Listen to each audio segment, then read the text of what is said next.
Kwizina rya data n'irya mwana n'irya mutima mweranda amen. Bene wacu dusangiye ukwemera muri Yesu Kristo ndabaramukije mu izina rya Yesu Kristo nitugire Kristo dusabikanye ijambo ry'Imana riri muri Bibiliya mu gitabo c'amazaburi kuva n'izaburi 104 kuva kuri 1 gushika kuri 18. Ijambo ry'umutwe twisunga riravuga ngo uguhaya umuremyi.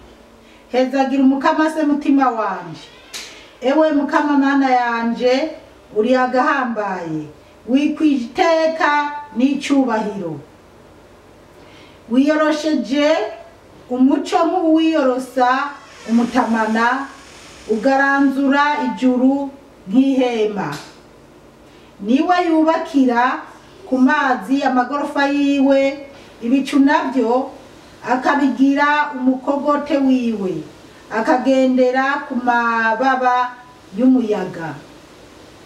Imiyaga akayigira intumwa ziwe, imbeya z'umuriro akazigira abakozi biwe. Niwe yashinze isi ku mushinga wayo, ntizokwigera iyegayega imyaka n'imyaka. Yayorosheje ubwina nk'uyorosa impuzu. Amazi akoranira hejuru ku misozi. Warayakankamiye arahunga ngo yumve umuturagaro wawe, akura umurindi hasi. Arengagira imisozi, amanuka imibande gushikashike mu kibanza wayageneye. Warashinze urubibe udashobora adashobora kurenga, kugira ngo ntagaruke gutwikira isi. Niwe ashungururira amasoko mu migezi, agashororonga hagati y'imisozi. Niyo ibikoko byose byo mu ishamba bishokamwo, indogobwe z'inyeshamba zizimiriza nyota muri yo. Inyoni zo mu kirere zibera hafi yayo, zikaririmbira hagati mu mashami y'ibiti. Avomera imisozi yibereye mu magorofa yiwe, isi ikabogaboga ibyavuye mu bikorwa byiwe. Niwe ameza ibyatsi by'ibitungwa n'ibiterwa umuntu akoresha kugira ngo akure ibyo kurya mu isi. Aronkemwo umuvinyu unezereza umutima w'umuntu, amavuta atuma mu maso hayagayaga, n'umukate ukomeza umutima w'umuntu. Ibiti by'umukama birahozagaye, ni ya masederi ya Libani yateragira. Niyo inyoni zarikamwo, agasoza kakagira icari cako mu bushorishori bwayo. Imisozi miremire ni iy'impongo, ibitandara by'amabuye ni iby'ibiherere. Bene wacu muri Yesu Kristo, iri ni ijambo ry'Imana, dushimiye Imana. Aleluya, amen. Bana b'Imana, tugeze ku izaburi 104. Ijambo ry'umutwe tugiye kwisunga riravuga ngo uguhaya umuremyi. Uguhaya umuremyi nuguhaya Imana. Imana niyo yaremye byose, Imana n'umuremyi. Imana niyo yaturemye, niyo yaremye byose. Rero ngo uguhaya umukama, twumve rero ingene twohaya umukama. Akarongo kambere kavuga ngo hezagira umukama se mutima wanje. Aleluya, amen. ewe mukama mana yanje uri agahambaye wikwije iteka n'icubahiro amen. Uyu muntu rero yaranezerewe abwira umutima we ati hezagira umukama se mutima wanje kuko uyu mukama arakomeye arahambaye niwe yandemye niwe yangiriye neza. Ubwo nawe umutima wawe hari icyo ukubwira mu gihe hariho abandi imitima yabo batayegereza umukama ngo bayibwire inezererwe umukama, ahubwo abandi bahaya bavuga bati ndakomeye, nije navumbuye telefone, nije navumbuye radio, nije navumbuye oya. Uyu avuga ngo hezagira umutima se hezagira umukama se mutima wanje.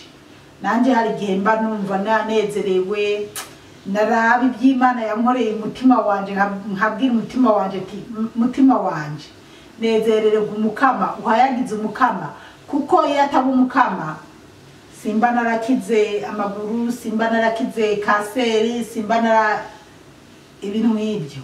Hari n'ibindi byinshi Imana yangiriye, umutima wanje ukubitiza ku umutima wanje ukanezera. Raba nawe kugira duhurize hamwe mu guhayagiza umukama, umutima wawe uhayagize umukama. Kabiri, wiyorosheje umuco nk'uwiyorosa umutamana, ugaranzura ijuru nk'ihema. Imana ngo yiyoroseje umuco hakurya umuntu yiyorosa impuzu, umutamana, umushanana, igikwemu. Ugaranzura ijuru nk'ihema kubera Imana yibereye mu ijuru, yibereye mbese bitindeko. Gatatu, niwe yubakira ku mazi amagorofa yiwe, ibicu nabyo akabigira umukogote wiwe, akagendera ku mababa y'umuyaga. Bana b'Imana, uravye ingene Imana yaremye isi, Imana niyo kubaha rwose. Urebye mu gitabo ca Yobu niho tubona ukuntu Yobu yari karavuga ngo muri iyi si ngo yenenera hejuru. Hari ibintu byinshi abahinga bariko baravumbura ubu, mugabo Bibiliya yoyo yavyanditse kera, kuko Bibiliya ibyo Yezu yavuga bimwe baravyanditse ibindi ntibyabavyanditse, iby'abahanuzi bavuga bimwe baravyanditse ibindi ntibavyandika, ariko dusanga byari byaravuzwe. Indege muri Bibiliya zirimo, ariko kubera ko bavuga indege muntu bazita ngo nabonye inkukuma imeze uku, ariko zari indege. Rero nayo biniwe yavuze ngo kuri iyi si yenena ku majuru, nyimba yenena ku majuru, ariko ni ibintu bisa nk'ibyo. Rero bana b'Imana turavye isi ngene imeze, buriya je naranumva ngo isi ngwiriruka ngo nk'umubumbe ngo iguma yiruka cane yikaraga cane, itunanyiganyiga ni ubwa mbere naho ranumva umenga ahubwo turimwe imbere.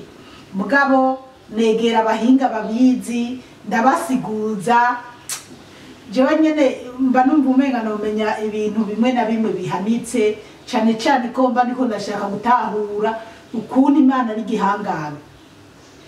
Kumbe iyi si y'umubumbe abantu tubako mugane tuzi kiri imbere muri uwo mubumbe, n'abantu barinda bakagira iki, cyakora baravuga ko babonamwo amazi menshi, abandi ngo babonamwo ibirunga by'umuriro biguma bigurumana. Hari n'abamaze kwemeza ko bumvise bariko barimba bakurikirana kumenya ibiri mu nda y'isi, ngo Satani ngo ukibabwira ko uwuri karakivogera bitomworohera gusubira ku isi. Urumva ibintu nk'ibyo. Rero uciye uraba rero iyi si turiko, ukaraba n'aya masi yose basigaye bariko barubura, usibye ko hariho 10 na zingahe zivugwa, ariko isi ni nyinshi ziguma ziyerera mu birere kandi atabantu bazituyeko. Ibyo byose rero kubera Imana. Nyimba koko ubona ukuntu Imana yaremye iyi si, ukuntu tuyibayeko. Ucubona ati Imana niyo kubaha ama aliens arabaho, hariho nimba ari indi si canke ari iki ibindi biremwa bihari kandi ngo birusha ubwenge abantu. Ibyo byose ariko ni kubera Imana yo irabizi. Abantu rero niyo mpamvu tutari dukwiye kwiparatura, dukwiye guca bugufi tukamenya ko hejuru yacu dukwiye kubaha Imana yaremye iyi si ikarema ibiriko byose. Turabandanya. Niwe yubakira ku mazi amagorofa yiwe, ibicu nabyo akabigira umukogote wiwe, akagendera ku mababa y'umuyaga. Urumva nyene wiyumviriye amagorofa cyangwa ukaraba n'ingene amagorofa abantu bayubaka. Bijya si ubuhinga bw'abantu no kubera Imana, kuko mwaba mubona ko binaridagurika. Mwibuke na bamwe bo kuri Babeli bariko barubaka umunara ngo bashikire Imana, ngene byagenze.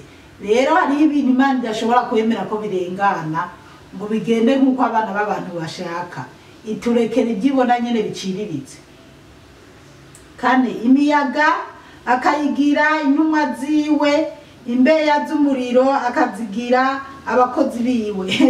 Imiyaga akayigira intumwa ziwe. Rega imiyaga ni intumwa z'Imana nyene. Ntimubona ko haragihe Imana ireka umuyaga ukavurunganya iby'abantu bari ko barirata ko bikavurugana, canke ngo imbeya z'umuriro akazigira abakozi biwe. Abantu bariko birata ku bintu, imiriro igatera ibintu bikaba bibi. Hajya bijya byose nuko Imana ibibona. Abantu bisi bariko ngira mwarabonye bimwe byabaye muri Brazil, bimwe bita ngo Canivo. Nka bijya no mu bihugu byo no mu iki gihugu cyacu hari ibyo bavuga ngo Halloween, by'abarozi, by'abapfumu, by'abadayimoni. Imana idutabare cyane. Gatanu, niwe yashinze isi ku mushinge wayo. Imana niyo yashinze isi ku mushinge wayo. Niko kuri, kuko nyene muri ko muraraba ukuntu isi iteye. Dukwiye kubaha Imana, niyo yayiremye.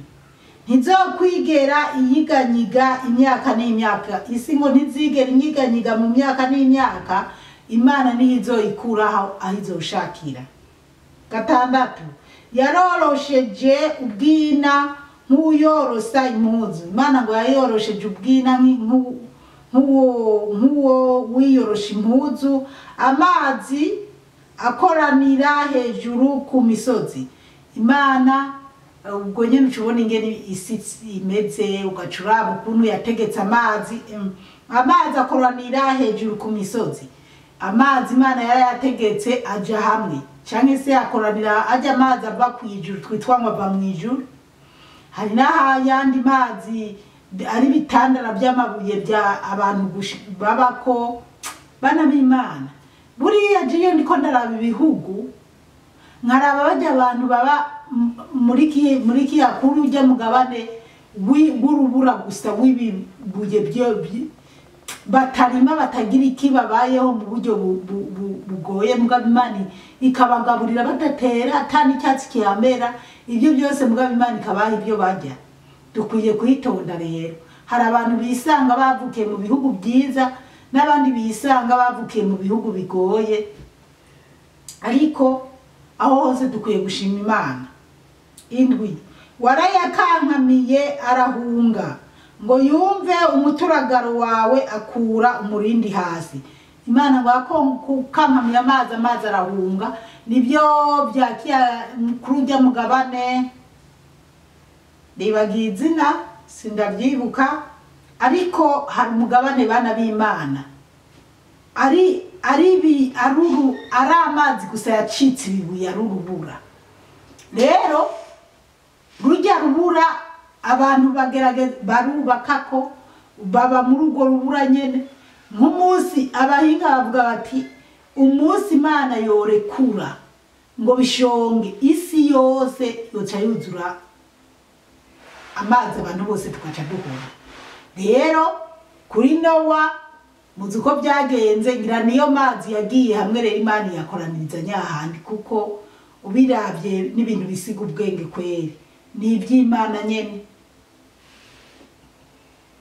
yayorosheje ubwina nk'uyorosa muranunga. 8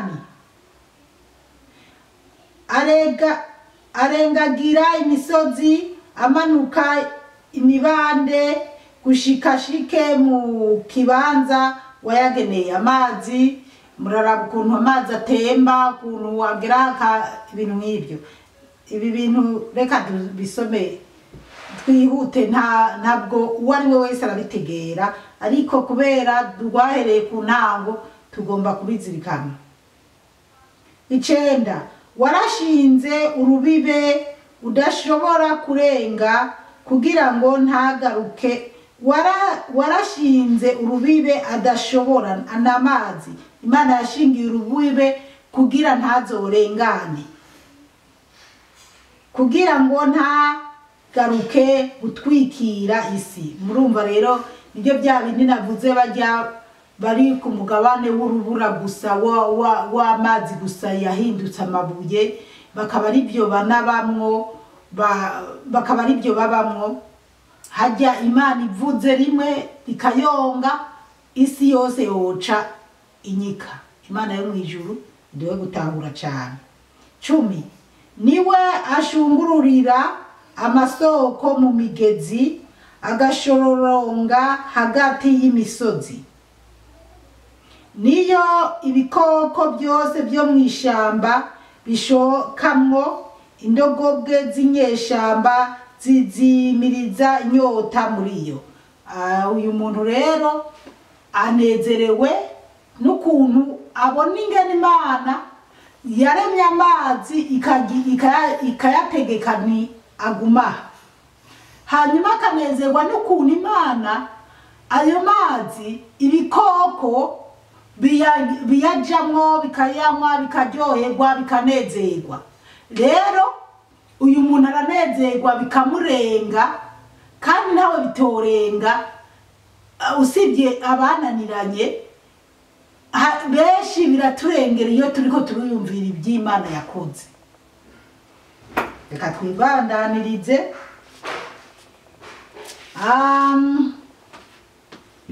12 inyoni zo mu kirere zibera hafi yayo zikaririmbira hagati mu mashami y'ibiti. Inyoni zo mu kirere murazi nyene ko zibera hafi y'amazi, zigira ku mazi, zigira ku mazi, kunywa amazi no kwiyoza, zikiyoza imisambi.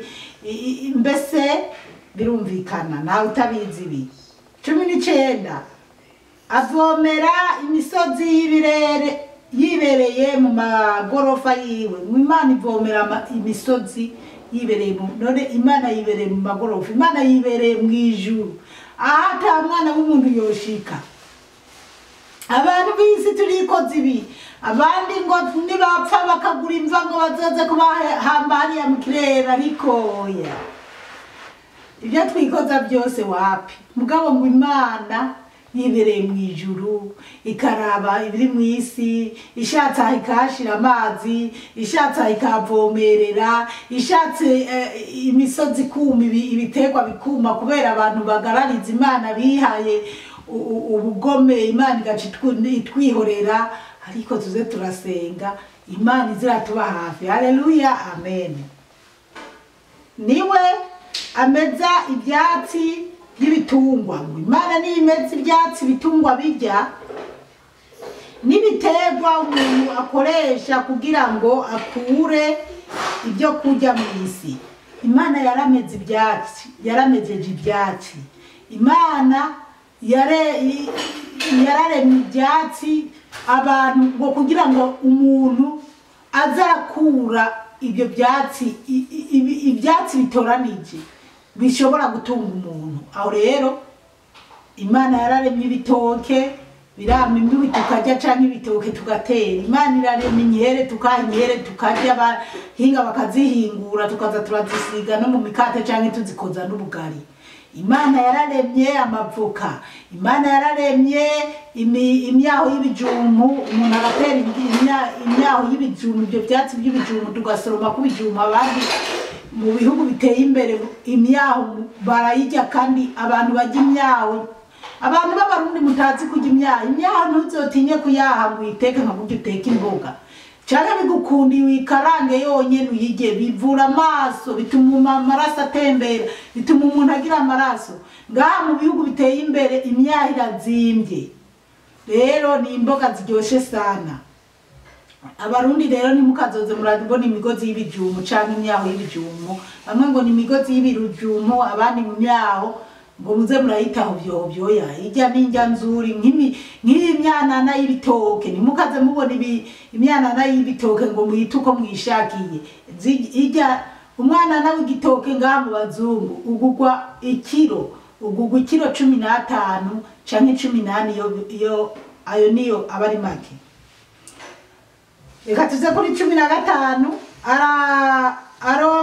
aronkemwo umuvinyu unezereza umutima w'umuntu je rero nariko ndavuga ibitoke n'ibiki n'imyaho y'ibijumbu none hano baradusiguriye ngo mw'ibyo byatsi Imana yaremye mw'ibyo bintu umuntu ashobora guhingura agakuramwo ibyajya baravuze kuri 15 aronkemwo umuvinyu unezereza umutima w'umuntu umuvinyu abantu rero bavuga ngo abantu banywa inzoga n'iki umuvinyu n'inzoga ariko bigusaba kunywa ku rugero ntibigusaba kuborerwa canke kugira iki ugiye mu bindi bitabo birabisigura neza rero turakwiye kunywa umuvinyu canke jesinywa ariko mbabarire mugabo umuntu azi kwanywa akaborerwa careka kuko nanje ngira niyo mpamvu umukama yamujiye kumwa kuko ni wowe umukozi w'Imana nguzuri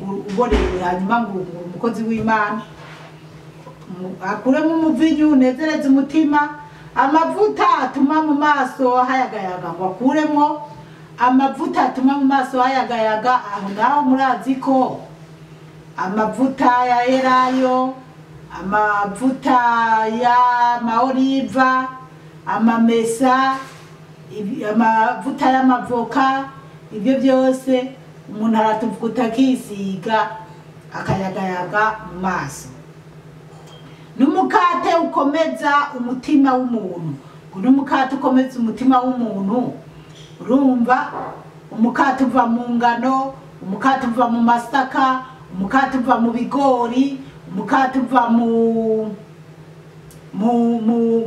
buro n'ibindi byinshi za sezame n'ibindi byinshi umukate bahinguramo umuntu akarya umukate ukamufasha rero abazungu bagiye banahingura imikate murazi ko abanyafrika nabwo duhingura n'ubugari tugacumbamo ubugari tukagira iki ibintu nk'ibyo n'abazungu bamwe bose bafise ingene babihingura bakabijya ariko ibyo byose ni kubera Imana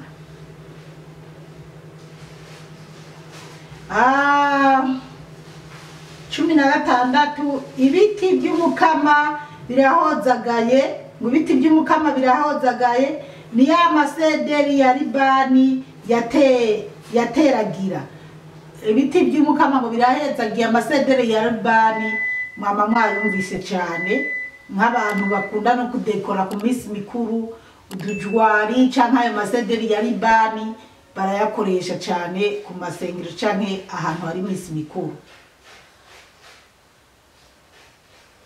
17 niyo inyoni zarikamwo ngo n'inyoni ziyarikamwo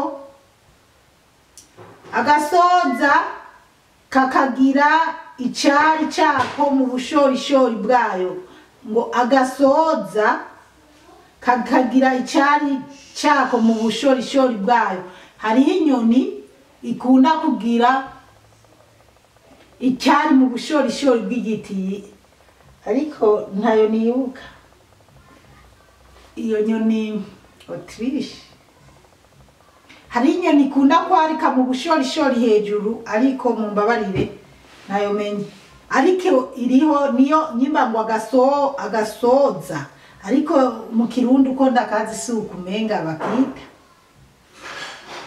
ubwo abasoma Bibiliya muzokambire nanje 18 imisozi miremire ni y'impongo ngo imisozi miremire ni y'impongo cyane cyane ndi muri Tanzania niho nahora mbona amashamba ari karasha canke se wabona impongo ziciye no mu impongo turi muri Tanzania mu mpunzi warabona n'ibikoko biza kwiruka bigaca mu mpunzi abantu bazi kwiruka bagatora amahiri n'amacumu n'imipanga kandi bakaza bazanye inyama. Ubwo rero niho bavuga ngo imisozi miremire n'iy'impongo yiberamo impongo isaba amurantunga n'inyamaswa zose zikarimara zinyaga. Ndasubiramo ishiraho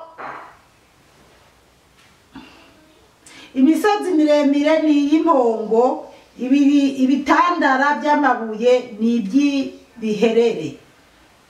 Imisozi miremire n'iy'impongo ngo bitandara by'amabuye n'iby'ibiherere. Ibiherere navyo murabizi byama birirara bishobora kurara biravuga ukuntu ngo nibiherere byavuze bikavuga. Rero nuko iyi Zaburi rero tugejeje kuri 18 ariko turacyayibandanya kuko ifise uburongo 35 kugira tuzoyimarire. Umukama Imana bahezagire cyane, mwarahezagiwe n'Imana. Ku izina rya Data n'irya Mwana n'irya Mutima Mweranda, amen.